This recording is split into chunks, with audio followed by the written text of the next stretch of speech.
бародаро, фарқи байни А16 ва А15 кӯтоҳ карда мегзарем. Барои чӣ кӯтоҳ? Барои ки фарқи калон надора.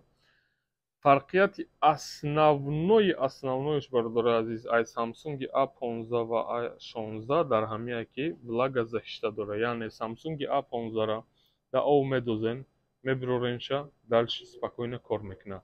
Влага защита IP54, ҷои зарядкаш Type-C, батареяш 5000 ампер, камераш 50 мегапиксел, Android 14.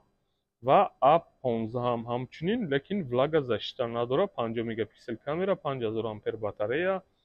Ана дизайнаш қариб 1:1 кардаган, фақат A16 камтарак 3 мм калонтар мешавад. Фарқияти асосиш A16 влага защита дора. Нархошон ягай бародаро чӣ хеле дасте. Номеро дар рӯи экран, чӣ саволе доре ва чӣ телефони дар кораи шумо да обзор кардан дар кор нависе. Саломат бошед.